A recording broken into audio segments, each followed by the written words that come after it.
국방연구원의 노무훈입니다. 제가 오늘 첫 번째 주제 발표를 맡게 됐는데 제가 맡은 분야가 군사 대비 태세와 군사력 발전 분야입니다. 사실 이번 정부의 지난 2년 동안의 성과와 앞으로의 과제를 이야기하는 이런 자리인데요. 이미 아마 국방장관께서 또 청와대 외교안보 수석께서 그 대강에 대해서는 말씀을 하신 것 같습니다. 전반적으로 우리 지금 국방의 되게 세 가지 주제인 군사 발전 문제, 그리고 한미 동맹 관련된 문제, 그리고 국방 운영에 관련 사안들에 대해서 대체로 지난 2년 동안의 성과 부분, 그리고 앞으로 어떻게 하겠다 하는 것까지 장관께서도 청와대 외교안보 수석께서 대강을 말씀하셨는데, 저는 주제를 군사 대비 태세하고 군사 발전 부분에 한정을 해가지고 그 분야에서 앞서서 큰 맥락 속에서 조금 더 세세한 사항들이 어떤 것들이 있었던가 이런 것들을 한번 짚어보고 그 안에서 앞에서 대부분 성과만 얘기가 됐습니다만은 어떤 문제점은 혹시 없었는가 하는 것들을 한번 짚은 다음에 그걸 바탕으로 해가지고 앞으로 우리가 이 분야에서 조금 더 발전시켜야 될 것은 어떤 것인가, 그런 맥락에서 말씀을 드리겠습니다. 되게 지난 2년 동안 군사력 발전이나 군사 대비 태세 이 분야에서 정부가 어떤 일을 했고 또 국방부가 어떤 일을 했고 하는 것을 대부분 한번 상기하면 알 수 있는 내용이겠습니다만, 제가 이 안에서 이제 짚고자 한 관점은 되게 두 가지 정도가 되겠습니다.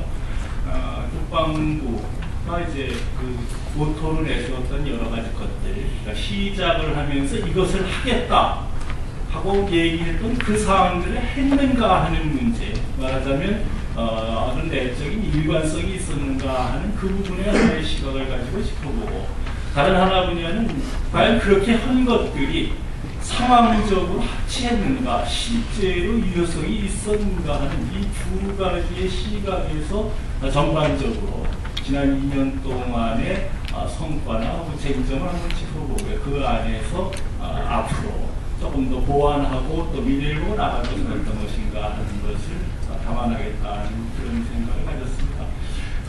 현 정부가 설정한 목표가 출범하면서 국방부의 이제 국방 백서상에 잘 나타나 있는데요. 국방 목표, 통상 우리가 이제 이미 국무회의에서 의결을 해서 오랫동안 지키고 있는 겁니다만, 그 위에 국가의 안보 목표나 전략의 기준을 뭐였는가 하는 건데요. 이 부분 굳이 설명을 안 드려도 대부분 아실 겁니다만, 이 국가의 비전이 현 정부에서는 선진화를 통한 세계의 일국가다, 이런 비전 하에서 국가 안보 목표로 대개 한 세 가지 정도를 설정을 했었습니다. 첫째가 한반도의 안정과 평화 유지, 그리고 두 번째가 국민의 안전 보장과 국가 번영의 기반을 구축하겠다. 그리고 이제 세 번째가 지난 정부보다는 훨씬 더 강조돼서 나온 국제적 역량과 위상을 제고시키겠다, 이런 부분이고요. 또 여기에 따라서 전략 기조가 되게 거기에 부합하는 방향으로 새로운 평화 구조를 창출한다든지, 또 실용적 외교나 능동적인 개방을 추진한다든지, 세계로 나아가는 선진 안보를 추구한다든지, 이 세 가지 기조를 설정했습니다. 대개 이런 기조를 가지고 그 밑에서 국방이 당연히 이것을 이제 안보의 하위 정책으로서 운영이 되어 왔는데요. 국방 정책 자체를 짚어보기 전에 지난 2년간의 국제 정세, 그때 상황이 어떠했는가를 한번 대개 보면은 앞서서 이제 김태형 장관께서는 출발할 때의 상황을 얘기했습니다만, 제 생각엔 지난 2년 동안의 전반적으로 상황이 어떻게 전개됐는가 한번 짚어본다면 대부분 간략하게 말씀드리면 이해가 되실 사항이겠습니다만, 국제질서 측면에서는 이제 역시 테러가 최대의 관심사였고, 또 미국의 부시 행정부가 오바마 행정부로 이제 교체가 되면서 소위 군사력 중심의 질서 유지 구도에서 대화 협력 이런 식으로 약간 선회를 해가나가는 그런 방향으로 국제질서 전반의 어떤 힘의 움직임이 변화를 보이고 있었고요. 동북아 측면에서는 금융위기 이후에 중국의 급격한 그 세력이 부상을 한 그런 문제가 아마 가장 부각되는 거고, 일본 역시 신정부하고 추동하면서 과거와는 접해보지 않은 상황들, 즉 미일 관계에서 다소 불편한 상황들이 지금 여러 가지 측면에서 나타나고 있는 그런 상황이 전개되어 있고요. 한반도의 이제 남북 관계 측면에서 보면 무엇보다도 2008년 이후에 그 상당히 불안정한 관계가 있되면서 육자회담이 계속 교차가 됐고, 그 가운데 북한이 이제 장거리 로켓 발사라든지 뭐 2차 핵실험이라든지 여러 가지 그 위협적인 사건이 발생을 했고, 그러한 맥락이 지금도 한쪽 측면에서 유지가 되고 또 한쪽 측면에서는 북한이 유화 국면을 계속 얘기하는 양면성을 가지고 나온 그런 상황으로 계속 이 소강 국면이 유지되고 있는 그런 쪽으로 지금 가고 있는 그런 정도의 상황이 전개가 됐습니다.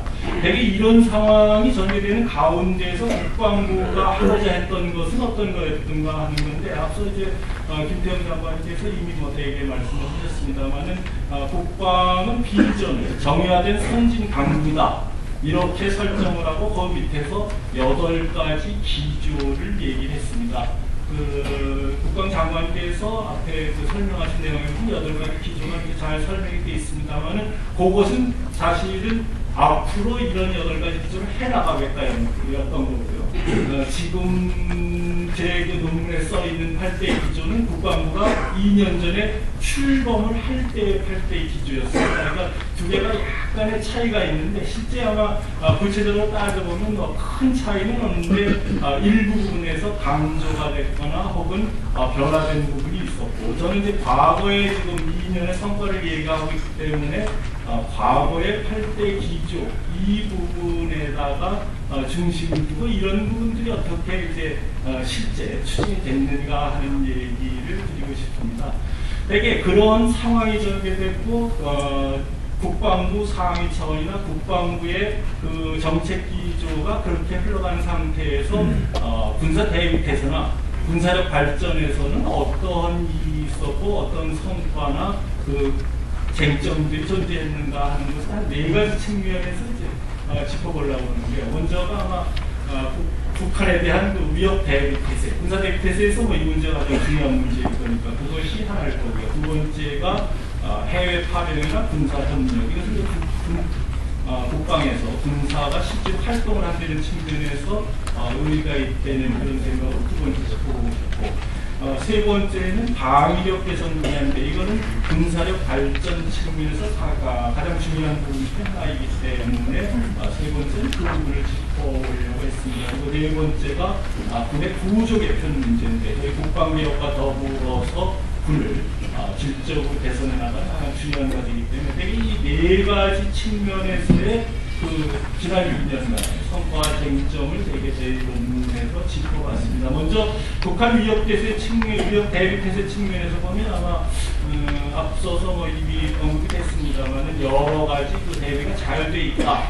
그 중에서도 가장 획기적으로 증식됐다라는 저희가 태세 측면에서 얘기를 한다 그러면 아마 대청해전 한번 꼽아볼 수 있을 것 같습니다. 어찌 보면 지난 2년간의 대북 대비 태세의 공고함의 상징이 아니겠는가 하는, 저희 쪽에는 아무런 희생자도 없었고 완벽하게 뭐 짧은 시간이었습니다만 완벽하게 승리를 거둔 그런 상황이었다고 할 수 있을 겁니다. 두 번째 이미 뭐 그 장거리 로켓 발사 얘기가 여러 차례 나왔습니다만 저는 장거리 로켓 발사 시에 우리 그 세종대왕함에서 레이더 추적에 성공을 했다. 뭐 그 세종대왕이 전력화가 안 된 상태였습니다만 이렇게 레이더 추적에 성공한 이런 사례들은 저희가 어떤 측면에서 보면 과학기술 중심 또 진위주의 군사력을 추진을 해나간다는 것이 상당히 의미가 있고 적합하지 않는가 하는 것을 상징적으로 나타내주지 않는가 하는 생각을 합니다.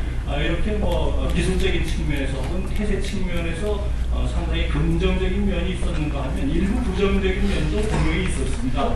이번 정부 들어서서 그 여완첩 사건, 원정화 사건이라고 하는데 여기에 이제 군의 일부 간부가 연루가 돼 있었고 또 뭐 금융사기 사건 같은 것도 있었고, 정신적인 태세 면에서 보면은 여전히 다소 문제가 되는 부분들이 계속 발생을 하고 있다는 그런 측면을 얘기할 수 있을 것 같고요.